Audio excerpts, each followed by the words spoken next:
that concern, the best I got was a pat on the shoulder, and adults around me saying, "No, don't worry, we will take care of it," and like, "Don't worry, the people in power there, they know what they're doing, they're gonna figure this out." Whether it was the climate crisis or whether it was injustices. And that was so incredibly patronizing and made me feel very upset. And as I was 15, I could not vote, but I did have an obligation to go to school because I was a student. I had tried to get involved in different organizations and movements to try to make my voice heard that way. But I was too socially awkward and shy to fit in those situations. So I was like, okay, what is it that I can do from my position? I can do a school strike, because by that, in that way, I'm using my obligation that I have to go to school and sit outside the parliament to make my voice heard. So that was one very thing, like, oh, when we're older we will be wiser and then more people will listen to us. No, we have to start from where we are right now. And the same both with the climate justice movement, and also, just as an example, the student encampments for Palestine have all been led by young people, by students, and I do think that is very, very symbolic. Throughout history, almost all these big movements have been led by young people, by students, who don't use the excuse "it's always been this way" to legitimize the continued extremely violent business as usual. And I think that's something we all need to keep in mind. Just because things are as they are and have been for a very long time does not mean that it is morally right or justifiable in any way for them to continue being like that. So in that way, I think we all have a lot to learn from young people and from students.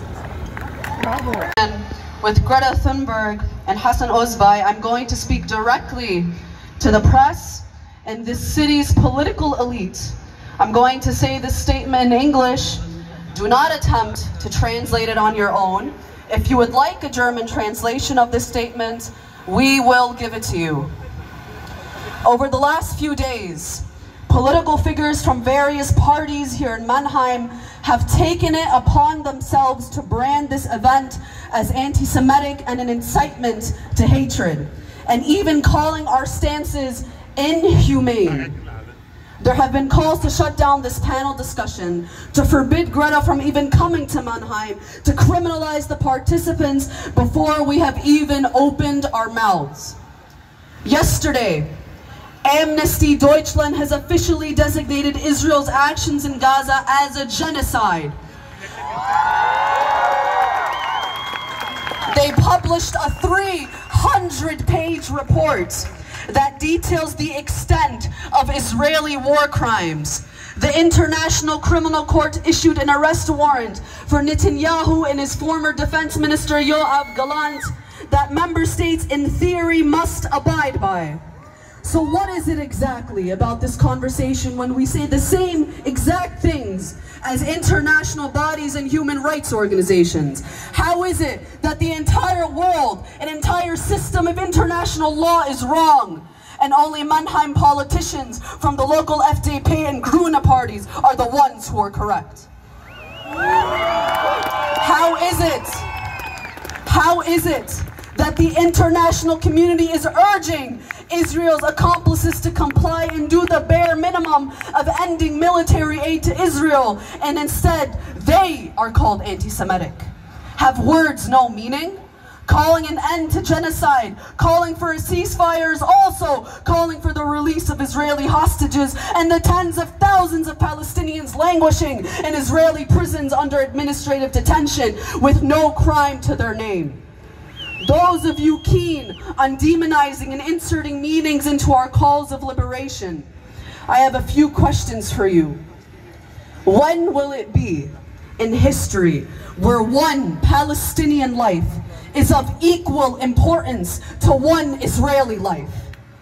When will it be in history where the obliteration of entire families, the leveling of neighborhoods, and the blocking necessities, water, electricity, medicine, are treated as crimes against humanity rather than footnotes in political expediency.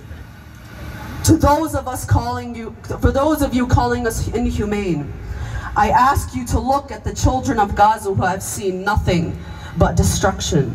Look at the farmers whose fields are scorched, the parents digging through rubble for their sons and daughters, and the doctors performing surgeries by the light of their phones. What is inhumane is this world's indifference to their suffering. What is inhumane is silencing those who demand an end to this reality. What is inhumane is attempting to hold a vigil for 40,000 dead Palestinians a year into the war in the city of Mannheim, claiming it is quote-unquote not our day. On October 7th, 2024, when the city refused our vigil right here in Marktplatz, I went home. And that same night, read the news of 16 members of my family murdered in cold blood with an airstrike on their home. 16 members of my family in Gaza were murdered by Israel. No one will know their names because they are not Israeli. They are not German. No, they had the misfortune of being born as Palestinian. We gather here today not to spread hatred as the media and others suggest, but to call for justice. Justice for a people denied their basic rights for decades.